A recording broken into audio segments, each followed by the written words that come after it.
Viewers, എല്ലാവർക്കും ദിജോസ് വേൾഡിൻ്റെ പുതിയൊരു വീഡിയോയിലേക്ക് സ്വാഗതം. സെർവിക്സ് പരിശോധിച്ച് നോക്കി ഡേറ്റിന് മുൻപ് തന്നെ നിങ്ങൾക്ക് വരുന്നത് പീരിയഡ്സ് ആണോ പ്രഗ്നൻസി ആണോ എന്ന് എങ്ങനെ കൺഫേം ചെയ്യാം എന്നതിനെ പറ്റിയിട്ടാണ് ഇന്നത്തെ വീഡിയോയിൽ സംസാരിക്കുന്നത് കേട്ടോ. അപ്പോൾ നമുക്ക് വീഡിയോ സ്റ്റാർട്ട് ചെയ്യാം. ഏറ്റവും ആദ്യം സെർവിക്സിന് പീരിയഡ്സ് ആകുമ്പോൾ എന്ത് മാറ്റമാണ് ഉണ്ടാകുന്നതെന്ന് നമുക്ക് നോക്കാം കേട്ടോ. എനിക്ക് സൗണ്ടിന് കുറച്ച് ബുദ്ധിമുട്ടുണ്ട്, അതുകൊണ്ട് തന്നെ നിങ്ങൾക്ക് ചിലപ്പോൾ കേൾക്കുമ്പോൾ ഒരു ഡിസ്റ്റർബൻസ് ഫീൽ ചെയ്യാം. ഒന്ന് ക്ഷമിക്കുക കേട്ടോ. പിന്നെ എല്ലാവരോടും ഇമ്പോർട്ടൻ്റ് ആയിട്ടുള്ളൊരു കാര്യം പറയുകയാണ്, ടെലിഗ്രാം അക്കൗണ്ടിൻ്റെ കാര്യം. അഡീഷണൽ ആയിട്ട് എന്തെങ്കിലും ഡയറ്റ് പ്ലാൻ വേണം, അല്ലെങ്കിൽ എപ്പോഴും നിങ്ങൾക്ക് പ്രോംപ്റ്റ് ആയിട്ടുള്ള മെസ്സേജസിന് റിപ്ലൈ കിട്ടണം, ഓവുലേഷൻ ഡേറ്റിൻ്റെ കാൽക്കുലേഷന് വേണ്ടിയിട്ട് ഹെൽപ്പ് വേണം, അങ്ങനെയൊക്കെ നിങ്ങൾ ആഗ്രഹിക്കുന്നുണ്ടെങ്കിൽ നിങ്ങൾക്ക് ടെലിഗ്രാം അക്കൗണ്ടിൻ്റെ മെമ്പർഷിപ്പ് എടുക്കാവുന്നതാണ്. അത് നിങ്ങൾക്ക് ചാനൽ വിസിറ്റ് ചെയ്തതിന് ശേഷം ജോയിൻ ബട്ടൺ നോക്കുക. അതിൽ നിങ്ങൾക്ക് മെമ്പർഷിപ്പ് ഓപ്ഷൻ ഉണ്ടാകും. അതിൽ ക്ലിക്ക് ചെയ്തിട്ട് വീണ്ടും ചാനൽ വിസിറ്റ് ചെയ്തിട്ട് പോസ്റ്റ് എന്ന് പറഞ്ഞൊരു ഓപ്ഷൻ ഉണ്ട്. അതിൽ കയറി കഴിഞ്ഞാൽ ടെലിഗ്രാം ചാനലിൻ്റെ ലിങ്ക് ലഭിക്കുന്നതായിരിക്കും കേട്ടോ. ഇത്തവണത്തെ ഓവുലേഷനൊക്കെ കഴിഞ്ഞിട്ട് നിങ്ങൾക്ക് പ്രഗ്നൻസി ആയിട്ടില്ല എങ്കിൽ നിങ്ങളുടെ പ്രൊജസ്ട്രോണിൻ്റെ ലെവൽ അവിടെ ഡ്രോപ്പ് ആവുകയും, അതായത് ഒരു പെർട്ടിക്കുലർ പോയിന്റ് എത്തുമ്പോഴേക്കും പ്രൊജസ്ട്രോൺ കയറിയിട്ട് പിന്നെ പ്രഗ്നൻസി ആയിട്ടില്ലെങ്കിൽ അതിൻ്റെ ലെവൽ നന്നായിട്ട് കുറയാനായിട്ട് തുടങ്ങും. ഡ്രോപ്പ് ആവുകയും എൻഡോമെട്രിയൽ ലൈനിങ് ഷെഡ് ആവാനായിട്ടൊരു സിഗ്നൽ ബോഡിക്ക് ലഭിക്കുകയും എൻഡോമെട്രിയൽ ലൈനിങ് ഷെഡായിട്ട് ബ്ലീഡിങ് ആയിട്ട് നമുക്ക് പോവുകയുമാണ് കേട്ടോ ചെയ്യാറ്. ഇത് എൻഡോമെട്രിയൽ ലൈനിങ് ഷെഡായി പീരിയഡ്സ് ആകുന്നതിന് മുൻപായിട്ട് സെർവിക്സിൽ ഒരു ചേഞ്ചസ് ഉണ്ടാകാറുണ്ട്. സെർവിക്സിൻ്റെ പൊസിഷന് വ്യത്യാസം ഉണ്ടാവാറുണ്ട്. എങ്ങനെയാണെന്ന് വെച്ച് കഴിഞ്ഞാൽ, നോർമലി പല ആളുകളും ഓവുലേഷൻ കണ്ടുപിടിക്കാൻ വേണ്ടിയിട്ട് സെർവിക്സ് ഉപയോഗിച്ച് സെർവിക്സിലൂടെ ഓവുലേഷൻ ഡേറ്റ് കാൽക്കുലേറ്റ് ചെയ്തെടുക്കുന്നവരുണ്ട്. അതായത് ഓവുലേഷൻ അടുക്കുന്ന സമയമാകുമ്പോഴേക്കും സെർവിക്സിൻ്റെ പൊസിഷന് വ്യത്യാസം വരുന്നുണ്ട്. സെർവിക്സ് ഹൈ ആകുന്ന സിറ്റുവേഷൻസ് ഉണ്ട്. ഇനി നിങ്ങൾക്ക് പീരിയഡ്സ് ആണ് അടുക്കാനായിട്ട് തുടങ്ങുന്നതെങ്കിൽ പീരിയഡ്സിൻ്റെ ലെവല് അടുക്കുന്നതിന് തൊട്ട് മുൻപായിട്ട് സെർവിക്സിൻ്റെ പൊസിഷൻ നന്നായിട്ട് താഴേക്കാകുന്ന സിറ്റുവേഷൻസ് ഉണ്ടാകാറുണ്ട് കേട്ടോ. ഇത് നമ്മൾ എങ്ങനെയാണ് മനസ്സിലാക്കുന്നതെന്ന് വെച്ച് കഴിഞ്ഞാൽ, കൈ നിങ്ങൾ നന്നായിട്ട് സോപ്പ് ഉപയോഗിച്ചിട്ട് വാഷ് ചെയ്യുക. വലത്തെ കയ്യിൽ നഖമൊന്നും പാടില്ല. ആ ഒരു രീതിക്ക് നിങ്ങൾ നന്നായിട്ട് ട്രിം ചെയ്തെടുക്കാനായിട്ട് നോക്കുക. ഒരു അര ഒന്നുമില്ല. അതിപ്പോൾ കട്ട് ചെയ്തവരാണെങ്കിൽ അങ്ങനെ ഒരു തരിതരിപ്പോ അല്ലെങ്കിൽ ഒരു കുത്തിക്കൊള്ളുമ്പോൾ ഒരു വേദന ഉണ്ടാകാത്ത രീതിക്ക് നന്നായിട്ട് നിങ്ങൾ കൈ വൃത്തിയാക്കിയതിന് ശേഷം നിങ്ങൾ കംഫർട്ട് ആയിട്ടുള്ള ഒരു പൊസിഷനിൽ, നമ്മൾ മെൻസ്ട്രൽ കപ്പൊക്കെ ഇൻസേർട്ട് ചെയ്യാനിരിക്കുന്ന ഒരു പൊസിഷൻ ഉണ്ടല്ലോ, ആ ഒരു പൊസിഷനിൽ നിങ്ങൾ ഇരുന്നിട്ട് നിങ്ങളുടെ മിഡിൽ ഫിംഗർ, അതായത് മൂന്നാമത്തെ വിരൽ എടുത്തിട്ട് നിങ്ങൾ ഇൻസേർട്ട് ചെയ്യാനായിട്ട് നോക്കാം. ഇത് ഇൻസേർട്ട് ചെയ്യുന്ന സമയത്ത് നിങ്ങൾക്ക് സെർവിക്സ് കിട്ടുന്നത് ഏറ്റവും ആദ്യത്തെ ഒരു കൈയുടെ ഒരു മടക്കുണ്ടാവുമല്ലോ. നമ്മൾ ഇൻസേർട്ട് ചെയ്യുമ്പോൾ തന്നെ നമ്മൾ ആ ഫിംഗർ നമ്മുടെ കയ്യിൽ നോക്കിക്കഴിഞ്ഞാൽ ഏറ്റവും ആദ്യത്തെ ഒരു മടക്കുണ്ടാകും. ആ മടക്കിനടുത്ത് തന്നെ നിങ്ങൾക്കൊരു ടച്ച് ചെയ്യാൻ പറ്റുന്നുണ്ട്. ജനൽ ഇൻസേർട്ട് ചെയ്യുമ്പോൾ തന്നെ ആ ഒരു ടച്ചിങ് എഫക്റ്റ് നിങ്ങൾക്ക് കിട്ടുന്നുണ്ടെങ്കിൽ അതിനർത്ഥം നിങ്ങൾക്ക് പീരിയഡ്സ് വരാറായി എന്നാണ് കേട്ടോ. ഞാൻ ഇമേജ് അറ്റാച്ച് ചെയ്ത് കൊടുക്കാം, അപ്പോൾ നിങ്ങൾക്ക് കുറേയും കൂടി ക്ലിയർ ആയിട്ട് മനസ്സിലായിട്ടുണ്ടാകും. ഇനി നിങ്ങളത് ടച്ച് ചെയ്യുന്നുണ്ട്, നിങ്ങൾക്കത് ഫീൽ ആകുന്നുണ്ട്. ഇത് നമ്മൾ കൺഫേം ചെയ്യുന്നത് എങ്ങനെയാണെന്ന് വെച്ച് കഴിഞ്ഞാൽ, ആ ടച്ച് ചെയ്യുന്ന ആ ഒരു ഭാഗം നമുക്ക് ഭയങ്കര കട്ടിയായിട്ടുള്ള രീതിക്കാണോ ടച്ച് ചെയ്യാൻ പറ്റുന്നതെന്ന് നോക്കാം. അതായത് ഇത് ഇൻസേർട്ട് ചെയ്യുന്നതിന് മുൻപായിട്ട് നിങ്ങൾ നിങ്ങളുടെ മൂക്കിൻ്റെ അറ്റം ഒന്ന് വിരൽ വെച്ചിട്ട് ടച്ച് ചെയ്ത് നോക്കുക. ഇത് ടച്ച് ചെയ്യുന്ന സമയത്ത് നിങ്ങൾക്കൊരു ഹാർഡ്നെസ് അവിടെ ഫീൽ ചെയ്യും. ഒട്ടും സോഫ്റ്റ് അല്ല മൂക്കിൻ്റെ അറ്റം എന്ന് പറയുന്നത്. അങ്ങനെ നിങ്ങൾക്ക് ഫീൽ ചെയ്യുന്നുണ്ടെങ്കിൽ നിങ്ങൾ ആ സെർവിക്സിൽ തന്നെ ടച്ച് ചെയ്തു എന്നുള്ള കാര്യം നിങ്ങൾക്ക് കൃത്യമായിട്ട് മനസ്സിലാക്കാനായിട്ട് സാധിക്കും കേട്ടോ. അടുത്തത് ഇതിൻ്റെ ഒരു ഓപ്പൺനെസ് ആണ് പറയുന്നത്. ഓവുലേഷൻ കഴിഞ്ഞിട്ടുള്ള സമയങ്ങളിൽ സെർവിക്സ് നന്നായിട്ട് ക്ലോസ്ഡ് ആയിരിക്കും. അത് ഓപ്പൺ ആയിട്ടുണ്ടാവില്ല. നല്ലതുപോലെ ക്ലോസ്ഡ് ആയിട്ടും സീൽഡ് ആയിട്ടും ഒക്കെ സെർവിക്സ് ഇരിക്കുകയുള്ളൂ. ഇനി നിങ്ങൾക്ക് പീരിയഡ്സ് ആണ് വരാനായിട്ട് തുടങ്ങുന്നതെങ്കിൽ, പീരിയഡ്സിന് ഏതാനും മണിക്കൂറുകൾക്ക് മുൻപാണ് നിങ്ങൾ ഇൻസേർട്ട് ചെയ്ത് വെക്കുന്നതെങ്കിൽ, സെർവിക്സ് സ്ലൈറ്റ് ആയിട്ട് ഓപ്പൺ ആയിരിക്കുന്നത് നിങ്ങൾക്ക് നന്നായിട്ട് വിസിബിൾ ആകാനായിട്ട് സാധിക്കും കേട്ടോ. കാരണം ആ പീരിയഡ്സ് ബ്ലഡ് പൂർണ്ണമായിട്ടും പുറത്തേക്ക് വരുന്നത് സെർവിക്സ് വഴിയാണല്ലോ. അപ്പോൾ അതുകൊണ്ട് തന്നെ അതൊന്നും ഓപ്പൺ ആയിട്ടിരിക്കുന്നത് പോലെ നിങ്ങൾക്ക് ഫീൽ ചെയ്യാനായിട്ട് സാധിക്കും. ഇനി ആ ഒരു സമയത്ത് നിങ്ങൾക്ക് ഉണ്ടാകുന്ന ഡിസ്ചാർജ് എങ്ങനെയുള്ളതാണെന്ന് നോക്കാം. വളരെ തിക്കായിട്ടുള്ളതും സ്റ്റിക്കി ആയിട്ടുള്ളതും ക്രീമി ആയിട്ടുള്ള ഡിസ്ചാർജ് ആയിരിക്കും നിങ്ങൾക്ക് ആ ഒരു സമയത്ത് ഫീൽ ചെയ്യുന്നത് കേട്ടോ. തിക്കായിട്ടുള്ള ഡിസ്ചാർജ് എന്നതുകൊണ്ട് ഉദ്ദേശിക്കുന്നത്, നമ്മൾ ആ രണ്ട് കൈവിരലുകൾക്കിടയിൽ ഇട്ടൊന്ന് വലിക്കാൻ നോക്കിക്കഴിഞ്ഞാൽ ഇത് വലിയില്ല. ഒരു വിരലിൽ തന്നെ ഒട്ടിയിരിക്കുകയും ചെയ്യും. അങ്ങനെ ഒരു രീതിക്കായിരിക്കും നിങ്ങൾക്ക് ഡിസ്ചാർജ് വരുന്നത് കേട്ടോ. ആ ഡിസ്ചാർജിൻ്റെ ക്വാണ്ടിറ്റി എന്ന് പറയുന്നത് വളരെ ലെസ് ആയിരിക്കും. അതായത് ഓവുലേഷൻ നടക്കുന്ന സമയത്തുണ്ടാകുന്ന തരത്തിലുള്ള ഒരു ഡിസ്ചാർജിൻ്റെ ക്വാണ്ടിറ്റി നിങ്ങൾക്ക് ആ ഒരു സമയത്ത് ഫീൽ ചെയ്യാനായിട്ട് ചാൻസ് ഇല്ല. വളരെ കുറച്ച് മാത്രം. ചില ആളുകൾക്ക് ആ ഒരു ടൈപ്പ് ഡിസ്ചാർജ് ഉണ്ടാവില്ല. വേറെ വ്യത്യാസങ്ങളൊന്നും ഇല്ലാതെ സെർവിക്സ് പരിശോധിച്ച് പോരാനായിട്ട് സാധിക്കുള്ളൂ. മറ്റ് ചില ആളുകൾക്കാണ് അത് പരിശോധിക്കുന്ന സമയത്ത് തന്നെ ഡിസ്ചാർജ് ഫീൽ ചെയ്യുന്നത് കേട്ടോ. അപ്പോൾ ഈ ഒരു മാറ്റം ഇങ്ങനെ തന്നെ നിങ്ങൾക്ക് ഫീൽ ചെയ്യുന്നുണ്ടെങ്കിൽ അതിനർത്ഥം നിങ്ങൾക്ക് വരാനായിട്ട് പോകുന്നത് പീരിയഡ്സ് ആണ് എന്നാണ് കേട്ടോ. ഇനി പ്രഗ്നൻസി ആണെങ്കിൽ സെർവിക്സിൽ എന്ത് മാറ്റമാണ് സംഭവിക്കുന്നതെന്ന് നമുക്ക് നോക്കാം. പ്രഗ്നൻസി ആകുന്ന സമയത്ത് നിങ്ങൾക്ക് സെർവിക്സ് എന്താണെന്ന് അറിയാം. ആ ഒരു മൗത്ത് ഓഫ് ദ യൂട്രസ് എന്നാണ് നമ്മൾ സെർവിക്സിനെ പറയുന്നത്. അപ്പോൾ അതുകൊണ്ട് തന്നെ അതിനകം അത്രയും സ്ട്രോങ് ആയിട്ട് തന്നെ ഇരിക്കണം. മറ്റുള്ള ഇൻഫെക്ഷൻസും ബാക്ടീരിയാസും ഒന്നും തന്നെ കുഞ്ഞിലോട്ട് കടക്കാതിരിക്കാനും മാത്രം നല്ല സീൽഡ് ആയിട്ടും നല്ല പെർഫെക്റ്റ് ആയിട്ടും വേണം സെർവിക്സ് ഇരിക്കാൻ വേണ്ടിയിട്ട്.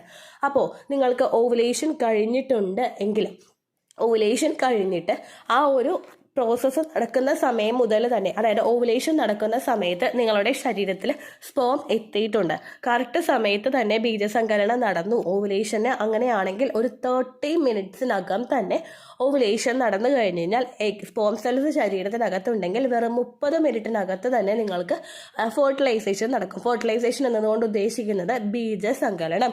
ഇത് നടന്നു കഴിഞ്ഞ് കഴിഞ്ഞാൽ തൊട്ടടുത്ത ദിവസവും നിങ്ങൾക്ക് ഓവുലേഷൻ കഴിഞ്ഞിട്ടുള്ള ഡേറ്റിൽ നിങ്ങൾ കോണ്ടാക്ട് ചെയ്യാനായിട്ട് ഇരിക്കുകയാണെങ്കിൽ ഈ ഒരു കോണ്ടാക്ട് ചെയ്യുന്ന സമയത്ത് ഈ സെർവിക്സ് ക്ലോസ്ഡ് ആവാനായിട്ട് നോക്കും. കാരണം ഒരുപാട് സ്പേം സെൽസ് അകത്തേക്ക് കിടക്കാൻ വേണ്ടിയിട്ട് സെർവിക്സ് പിന്നെ സമ്മതിക്കില്ല.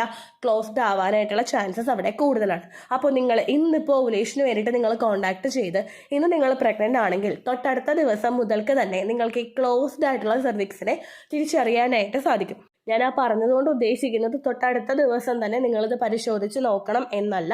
പീരിയഡ്സ് ആകുന്നതിന് ഒരു 3-4 ദിവസം മുൻപ് നിങ്ങളിത് പരിശോധിച്ച് കഴിഞ്ഞാൽ ക്ലിയർ ആയിട്ട് മനസ്സിലാക്കുകയും ചെയ്യും കേട്ടോ. ഇനി നിങ്ങൾക്ക് ഏർലി പ്രഗ്നൻസി ടൈം ആണെങ്കിൽ സെർവിക്സിൽ ഉണ്ടാകുന്ന മാറ്റങ്ങൾ എന്തൊക്കെയാണെന്ന് നോക്കാം. കോണ്ടാക്ട് ചെയ്യുന്ന സമയത്ത് ചില സ്ത്രീകൾക്ക് വളരെ കൂടുതലായിട്ട് ലീക്കേജ് ഉണ്ടാകുന്നത് പോലെ ഫീൽ ചെയ്യാറുണ്ട്.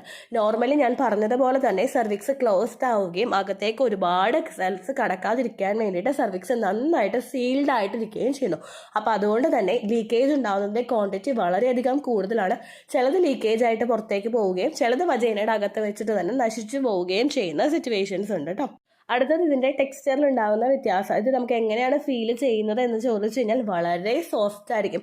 ഒരു സ്പോഞ്ചി എഫക്റ്റ് നമുക്ക് ഫീൽ ചെയ്യും. നമ്മുടെ ചുണ്ട്, വേറെ ചുണ്ടിൽ ഇങ്ങനെ തൊലിയൊന്നും വരാത്ത രീതിക്ക് ചുണ്ട് നല്ല സോഫ്റ്റ് ആയിട്ടിരിക്കുകയെന്ന് നോക്കാം. ഈ ചുണ്ട് തൊട്ട് നോക്കുന്ന സമയത്ത് നിങ്ങൾക്ക് ഭയങ്കര സോഫ്റ്റ്നെസ്, ഒരു സ്പോഞ്ചി എഫക്റ്റ് ഒക്കെ ഫീൽ ചെയ്യില്ലേ? സെയിം ഇതേ എഫക്റ്റ് ആയിരിക്കും പ്രഗ്നൻസി ആയിരിക്കുന്ന സമയത്ത് സെർവിക്സിന് നിങ്ങൾക്ക് ഫീൽ ചെയ്യുന്നത് കേട്ടോ. ഇനി ഇതിൻ്റെ പൊസിഷൻ എങ്ങനെയാണെന്ന് അറിയാൻ വേണ്ടിയിട്ട് നേരത്തെ നിങ്ങൾ ചെയ്തതുപോലെ തന്നെ കൈ നന്നായിട്ട് വാഷ് ചെയ്യുക. നെയിൽസൊക്കെ ഫുള്ളായിട്ട് കട്ട് ചെയ്തതിന് ശേഷം സെർവിക്സ് നിങ്ങൾ പരിശോധിച്ച് നോക്കുമ്പോൾ നിങ്ങളുടെ ആ മൂന്നാമത്തെ വിരലിൻ്റെ അങ്ങറ്റം വരെ എത്തുകയും എന്നിട്ടും നിങ്ങൾക്ക് ഇതിൻ്റെ പൊസിഷൻ കണ്ടുപിടിക്കാൻ പറ്റാത്ത രീതിക്ക് സെർവിക്സ് മാറിയിട്ടുണ്ടെങ്കിൽ അതിനർത്ഥം നിങ്ങൾ പ്രഗ്നൻ്റ് ആണ് എന്ന് തന്നെയാണ്.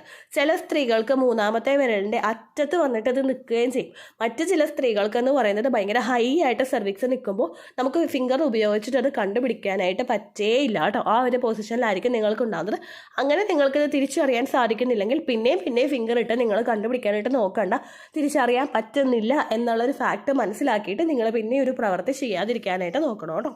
ചില ആളുകൾക്ക് വജൈനയിൽ തന്നെ ഈ ഒരു ഭാഗം പരിശോധിച്ച് കഴിയുമ്പോൾ, ഇൻ കേസ് ഇപ്പോൾ ഹസ്ബൻഡ് ആണ് ഈ ഒരു ഫിംഗർ ഇൻസേർട്ട് ചെയ്ത് നോക്കുന്നതെങ്കിൽ ആ ഒരു സമയത്ത് തന്നെ ഈ വജൈനയിൽ തന്നെ ഒരു കളർ ചേഞ്ച് വിസിബിൾ ആകാനായിട്ട് തുടങ്ങും. അതായത് ഒരു ബ്ലൂയിഷോ പർപ്പിൾ ആയിട്ടുള്ളൊരു കളറിലോട്ട് ഇതിൻ്റെ പൊസിഷൻ കളർ മാറാനായിട്ട് ചാൻസ് ഉണ്ട് കേട്ടോ. ബ്ലഡ് ഫ്ലോ നന്നായിട്ട് കൂടുന്നത് കൊണ്ടാണ് അങ്ങനെ സംഭവിക്കുന്നത്. നമ്മൾ തന്നെ പരിശോധിക്കുമ്പോഴൊന്നും നമുക്കിത് തിരിച്ചറിയാനായിട്ട് സാധിക്കുന്നില്ല കേട്ടോ. അപ്പോൾ അങ്ങനെയാണ് ഒരു മാറ്റം ഉണ്ടാകുന്നത്. ഇനി ഈ ഒരു ഡിസ്ചാർജ് എങ്ങനെയാണ് സംഭവിക്കുന്നതെന്ന് നോക്കാം. ഡിസ്ചാർജ് വളരെ തിന്നായിട്ടുള്ളതോ മിൽക്കി വൈറ്റ് ആയിട്ടുള്ളതോ ക്ലിയർ ആയിട്ടുള്ളതോ ആയിട്ടുള്ള ഡിസ്ചാർജ് ആയിരിക്കും നിങ്ങൾക്ക് ഉണ്ടാകുന്നത്. 2 കയ്യിൽ വെച്ചിട്ട് നിങ്ങൾ വലിക്കാനായിട്ട് ശ്രമിച്ചു കഴിഞ്ഞാൽ നന്നായിട്ട് വലിയുന്ന ടൈപ്പുള്ള ഡിസ്ചാർജ് ആയിരിക്കും നിങ്ങൾക്ക് ഉണ്ടാകുന്നത്. അതിൻ്റെ ക്വാണ്ടിറ്റി വളരെയധികം കൂടുതലായിരിക്കും. അതുപോലെ അതിന് മൈൽഡായിട്ടുള്ള സ്മെല്ല് ചിലപ്പോൾ ഉണ്ടാകാം. നിങ്ങൾ നന്നായിട്ട് മൂക്കിൻ്റെ അറ്റത്തേക്ക് മണപ്പിച്ച് നോക്കുമ്പോൾ എന്തെങ്കിലും ഒരു സ്മെല്ല് നിങ്ങൾക്ക് ഫീൽ ചെയ്യുന്ന തരത്തിലായിരിക്കും ഈ ഒരു ഡിസ്ചാർജ് ഉണ്ടാവുന്നത് കേട്ടോ. അതല്ലാതെ ഓവറായിട്ടുള്ള സ്മെല്ലൊന്നും നിങ്ങൾക്ക് ഉണ്ടാവില്ല. ഇനി ഇത് ചെയ്യുന്ന സമയത്ത് നമ്മൾ പ്രത്യേകം ഒരു കാര്യം കൂടി ശ്രദ്ധിക്കണം. മെൻസ്ട്രൽ കപ്പ് ഇൻസേർട്ട് ചെയ്ത് ഉപയോഗിക്കുന്ന ഒരു സ്ത്രീക്ക് ഈ ഒരു കാര്യം ചെയ്ത് നോക്കാനായിട്ട് അങ്ങനെ ഗിൽട്ട് ഒന്നും ഉണ്ടാവില്ല. ചെയ്ത് പരിശോധിച്ച് കൺഫേം ചെയ്യുന്ന ഒരുപാട് സ്ത്രീകളുണ്ട്. പക്ഷേ നിങ്ങൾ ആദ്യമായിട്ടാണ് ചെയ്ത് നോക്കുന്നതെങ്കിൽ ഒരു തവണ ഒരു ദിവസം ഒന്നിൽ കൂടുതൽ തവണ നിങ്ങൾ ഒരിക്കലും സെർവിക്സ് പരിശോധിക്കാനായിട്ട് പാടില്ല. നിങ്ങൾക്ക് ഒരു തവണ ഇത് ഇൻസേർട്ട് ചെയ്ത് നോക്കിയിട്ട് പറ്റുന്നില്ലെങ്കിൽ ഒരു 2 ദിവസം കഴിഞ്ഞിട്ട് ഒരു തവണയും കൂടെ നിങ്ങൾ നോക്കുക. എന്നിട്ടും നിങ്ങൾക്ക് പറ്റുന്നില്ലെങ്കിൽ വെറുതെ ഫിംഗർ ഇൻസേർട്ട് ചെയ്ത് നിങ്ങൾ നോക്കിക്കഴിഞ്ഞാൽ സെർവിക്സിന് ഡാമേജ് ഉണ്ടാവാനായിട്ട് സാധ്യതകളുണ്ട്. എന്തെങ്കിലും മുറിവൊക്കെ ആ ഒരു ഭാഗത്ത് വന്നു കഴിഞ്ഞാൽ പിന്നെ അത് ട്രീറ്റ് ചെയ്ത് മാറ്റുക എന്ന് പറയുന്നത് ഭയങ്കര ബുദ്ധിമുട്ടായിട്ടുള്ള അസാധ്യമായിട്ടുള്ള ഒരു കാര്യമായിരിക്കും. പക്ഷേ സെർവിക്സിൻ്റെ നമ്മൾ മെൻസ്ട്രൽ കപ്പൊക്കെ യൂസ് ചെയ്യുന്ന സ്ത്രീകൾക്കറിയാം, അവർ ഏറ്റവും ആദ്യം തന്നെ നോക്കുന്നത് അവരുടെ സെർവിക്സിൻ്റെ പൊസിഷനാണ്. ഫിംഗർ ഇൻസേർട്ട് ചെയ്ത് ആ ഒരു പൊസിഷൻ നോക്കിക്കഴിഞ്ഞാലേ നമുക്ക് കറക്റ്റ് നമ്മുടെ സൈസിലുള്ള കപ്പ് യൂസ് ചെയ്യാനായിട്ട് പറ്റുള്ളൂ.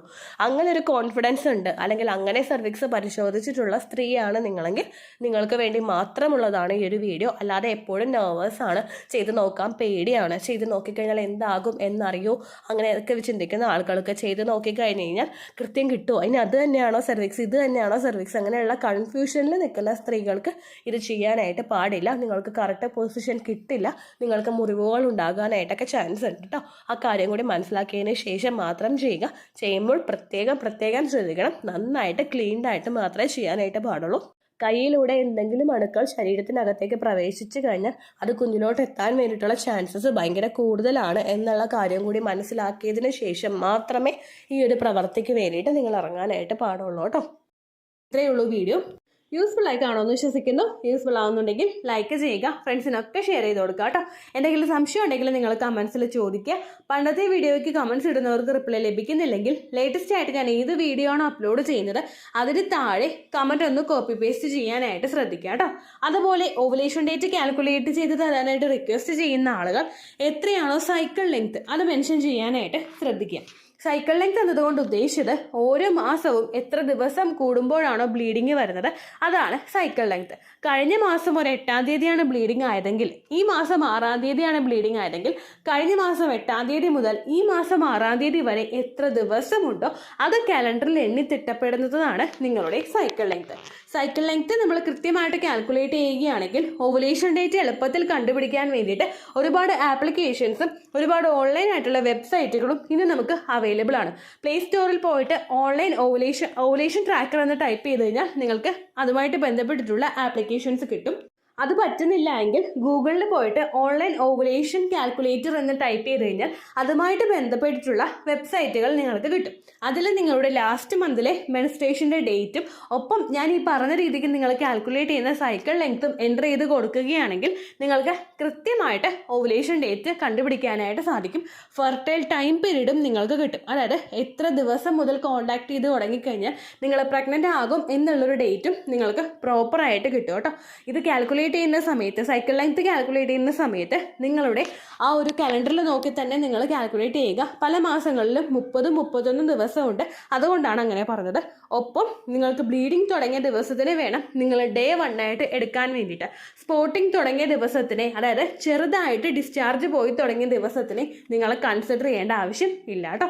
അപ്പോൾ ഇത്രയേ ഉള്ളൂ വീഡിയോ. അടുത്തൊരു വീഡിയോ ആയിട്ട് നമുക്ക് വീണ്ടും കാണാം. ബൈ.